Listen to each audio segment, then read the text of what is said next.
Well, welcome friends. In this particular video, we are discussing about equation of resistivity in terms of relaxation time.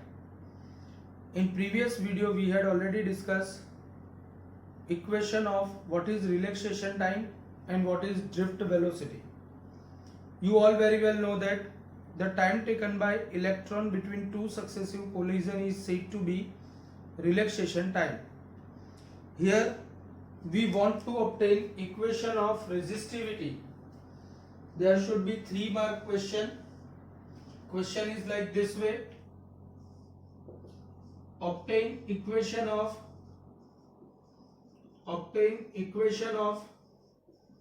resistivity in terms of relaxation time, and how it can be obtained. Just try to understand over here. Friends, consider करो कि मेरे पास एक conductor है, consider करो कि ये एक conductor है और ये कंडक्टर के अंदर ऑब्वियस है कि ये कंडक्टर है, इसलिए ये कंडक्टर के अंदर billions trillions of free electrons होंगे। एज वेल एज कंसीडर करो कि ये जो कंडक्टर है, ये कंडक्टर की टोटल लेंथ L जितनी है, ये कंडक्टर की टोटल लेंथ L जितनी है और इसका cross sectional area capital A जितना है। अगर इसका cross sectional area capital A जितना है, लेंथ L जितनी है और ये कंडक्टर की रेजिस्टिविटी अगर रो जितनी है, तो बेटा ये कंडक्टर को एक बैटरी के साथ अटैच कर देता हूं। कंसीडर करो कि ये कंडक्टर को मैंने एक बैटरी के साथ अटैच किया। जैसे ही ये कंडक्टर को मैं एक बैटरी के साथ अटैच करूंगा, सारे के सारे इलेक्ट्रॉन्स पॉजिटिव की तरफ मोशन करना स्टार्ट करेंगे। अगर सारे इलेक्ट्रॉन्स पॉजिटिव की तरफ मोशन करना स्टार्ट करेंगे तो यहां पर इलेक्ट्रिक करंट फ्लो होगा। तो यहां पर इलेक्ट्रिक करंट कितने अमाउंट में फ्लो हो रहा है, ये डिस्कस करने के लिए मैं यहां पर number density of free electron नाम की एक नई फिजिकल क्वांटिटी डिस्कवर करता हूं। कंसीडर करो कि suppose number density of free electrons in this conductor is small n। अगर इसके अंदर नंबर डेंसिटी ऑफ फ्री इलेक्ट्रॉन्स स्मॉल n जितना है, तो ऐसे केस में number density of free electrons is equal to number density of free electrons का बेसिक फॉर्मूला होता है total number of free electrons पर यूनिट वॉल्यूम। तो इसका मतलब ये हुआ कि number density of free electron को अगर मैं स्मॉल n से डिफाइन करता हूं, तो small n is equal to total number of free electron is capital N and volume of this conductor is equal to cross sectional area into length. So total number of free electrons inside this particular conductor is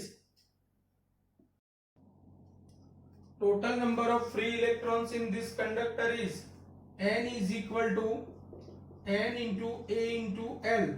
इतने number of free electrons इसके अंदर होंगे। अगर इतने number of free electrons इसके अंदर हैं, तो इसका मतलब ये हुआ कि ये इतने नंबर ऑफ इलेक्ट्रॉन्स का टोटल इलेक्ट्रिक चार्ज कितना होगा। तो total electric charge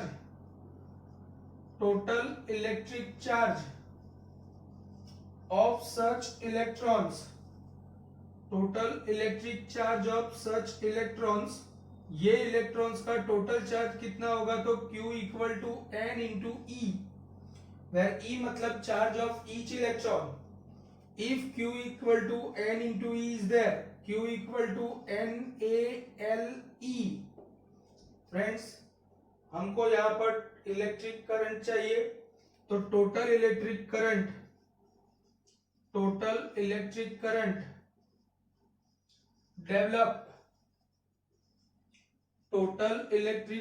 develop due to such amount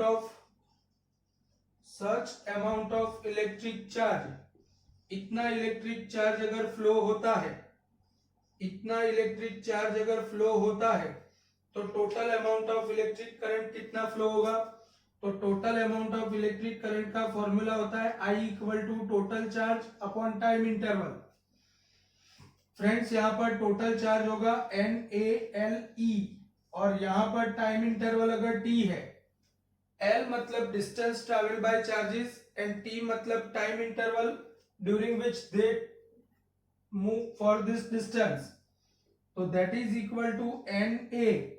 बेटा डिस्टेंस अपॉन टाइम मतलब वेलोसिटी, लेकिन एक्सटर्नल इलेक्ट्रिक फील्ड की इफेक्ट में चार्जेस ऑलवेज ड्रिफ्ट वेलोसिटी जितनी वेलोसिटी से ट्रैवल करते हैं, इसका मतलब distance upon time is equal to drift velocity Vd into E।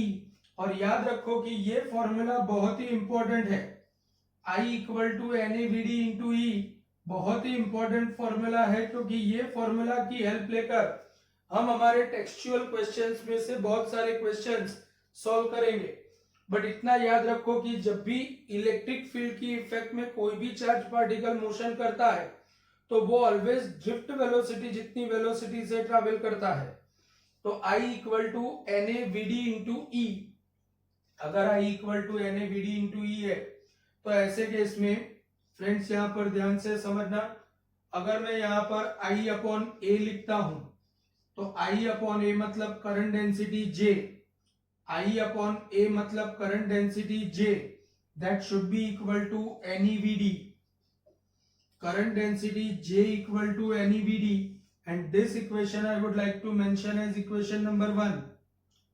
Friends हमने रिलैक्सेशन टाइम वाले टॉपिक में ड्रिफ्ट वेलोसिटी का इक्वेशन ऑब्टेन किया था। Equation of drift velocity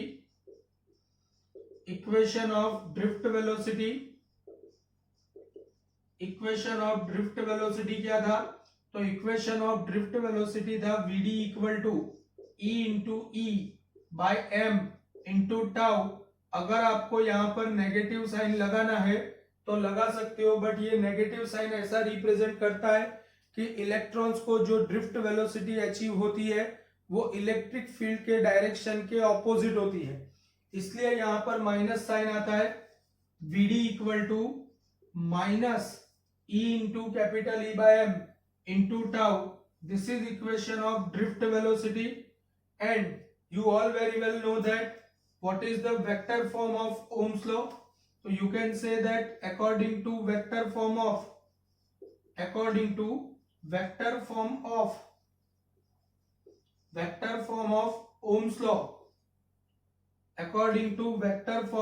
Ohm's law, you very well know that J is equal to sigma E, where sigma मतलब conductivity and E मतलब electric field intensity। चलो अगर J equal to sigma E है और यहां पर या तो मैं सिग्मा को 1 अपॉन रो से रिप्लेस कर सकता हूं, this is equation number 3। Friends ये सारी वैल्यूज इसमें सब्स्टिट्यूट करके ये J इक्वल टू NeVd है और वो J equal to E by rho है। अगर मैं इक्वेशन 1 एंड 3 को कंपेयर करता हूं, तो from equation 1 and 3 what we will get NeVd is equal to E by rho, but Vd की जो वैल्यू है वो यहां पर सब्स्टिट्यूट करेंगे तो Ne Vd equal to minus E into E by M into tau is equal to E upon rho. Friends E cancel, तो minus NE square tau upon M is equal to 1 upon rho, so equation of resistivity is equal to minus M upon N E square tau, and this is the fundamental equation of resistivity in terms of relaxation time। Simple सी बात है, आप लोग समझ सकते हो कि अगर मैं किसी भी मटेरियल का टेम्परेचर इंक्रीज करूंगा, अगर मैं किसी भी मटेरियल का टेम्परेचर इंक्रीज करता हूं तो oscillations of ions are become more longer and more faster. अगर अगर आयंस के ऑसिलेशन लॉन्गर एंड फास्टर होंगे तो इलेक्ट्रॉन्स की आयंस के साथ कोलिजन बढ़ जाएगी, और अगर इलेक्ट्रॉन्स की आयंस के साथ कोलिजन बढ़ जाएगी तो ऑब्वियस है कि वहां पर इलेक्ट्रॉन का रिलैक्सेशन टाइम डिक्रीज होगा। आप देख सकते हो कि resistivity is inversely proportional to relaxation time tau, and due to which we can conclude that कि रिलैक्सेशन टाइम डिक्रीज होगा तो रेजिस्टिविटी इंक्रीज होगी। और इसी रीजन की वजह से कोई भी मेटेलिक कंडक्टर के लिए, अगर आप मेटेलिक कंडक्टर के लिए टेम्परेचर इंक्रीज करते हो तो मटेरियल का रेजिस्टेंस और रेजिस्टिविटी दोनों, टेम्परेचर इंक्रीज करने पर रेजिस्टेंस एंड रेजिस्टिविटी दोनों अल्टीमेटली इंक्रीज होते हैं। And this is the basic about microscopic view of relation between relaxation time and resistivity. Friends, इससे आगे डिस्कशन करने के लिए हमने यहाँ पर रिलैक्सेशन टाइम के टर्म में रेजिस्टिविटी को डिस्कस किया, बट माइंड वेल अलग अलग मटेरियल के लिए उसकी रेजिस्टिविटी का टेम्परेचर के रिस्पेक्ट में रिलेशन सेम नहीं होता है, वो अलग अलग होता है।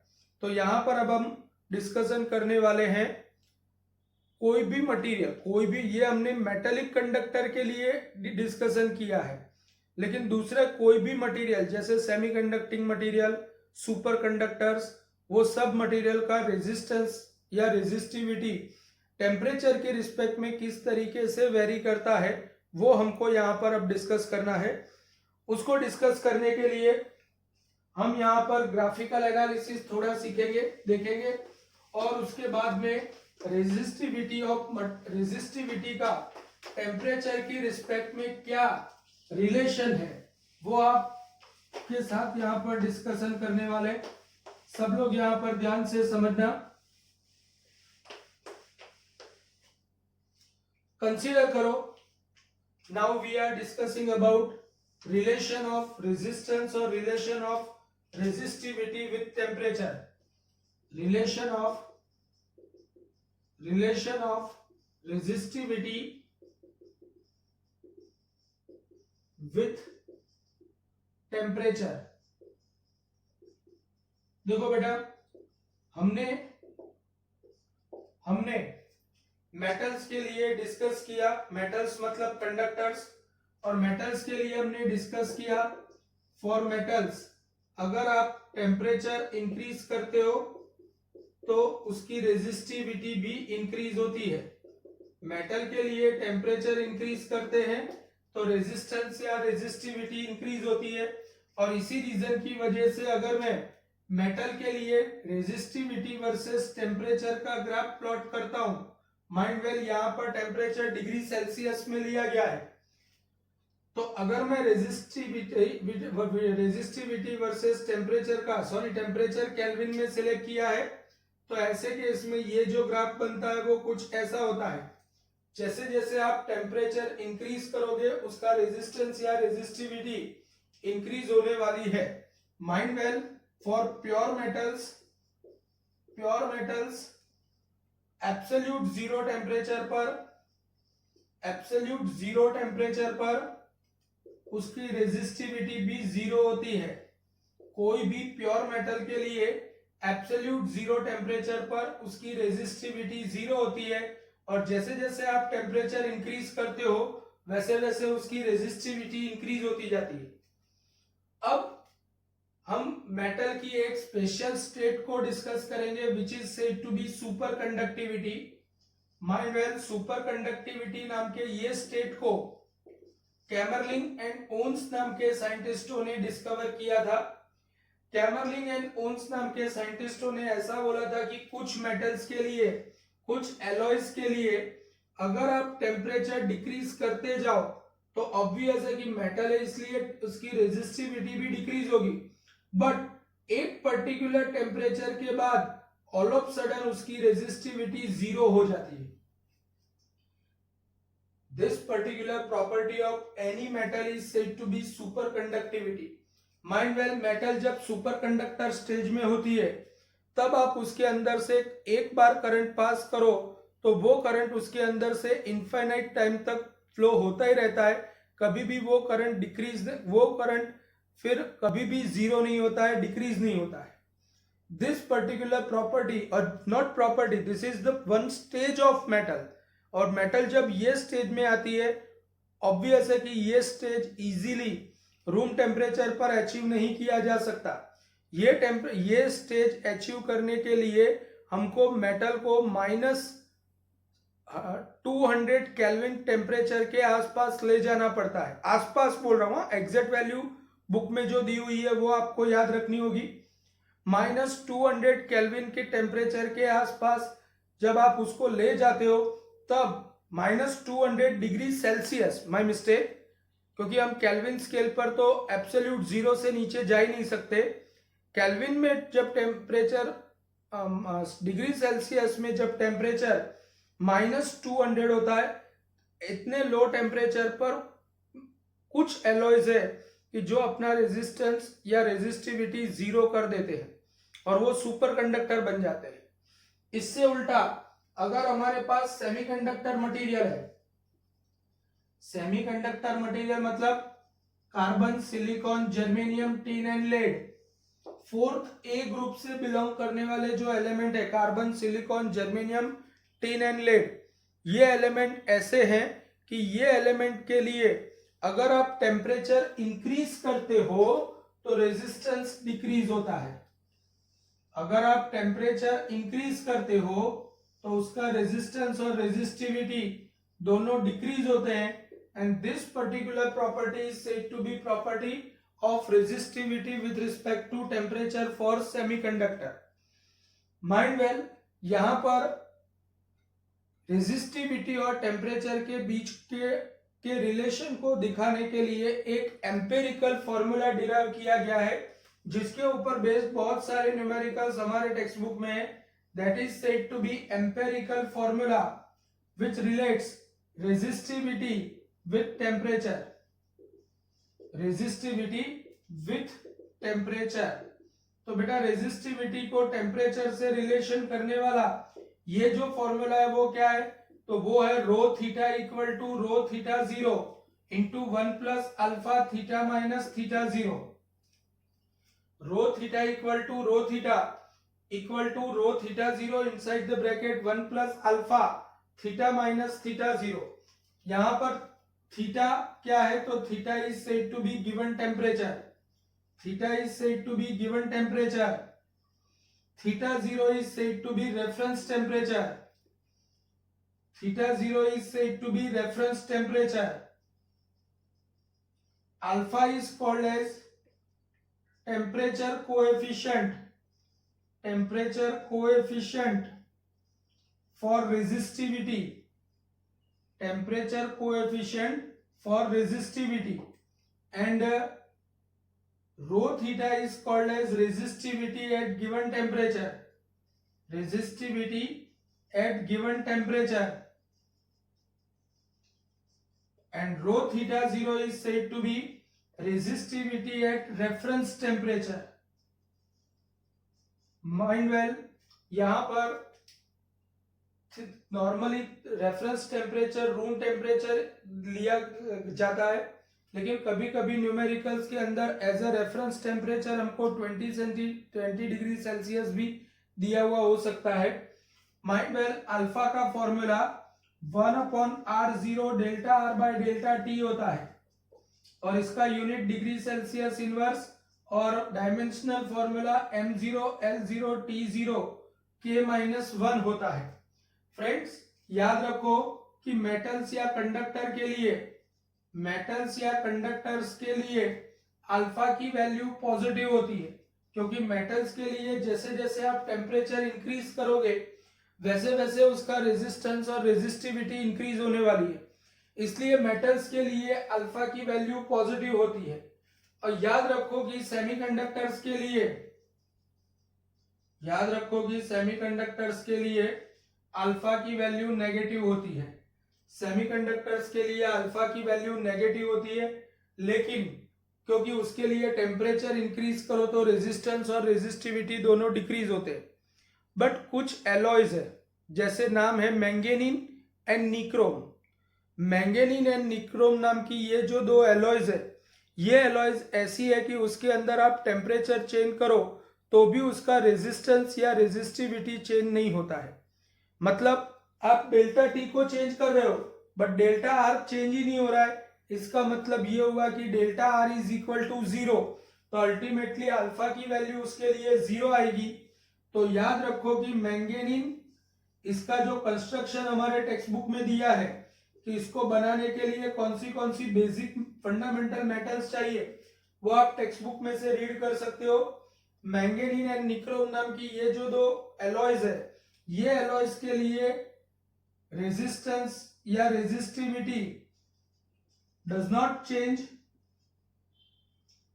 change with change in temperature। with change in temperature, अगर आप टेम्परेचर में चेंज करते हो फिर भी इनकी रेजिस्टिविटी चेंज नहीं होती है। कहने का मतलब मेरा इतना ही है कि मैंगेनीन और निक्रोम जैसे एलॉयज के लिए अल्फा की वैल्यू 0 होती है, and this is the basic property of relation between resistivity and temperature. Thank you very much.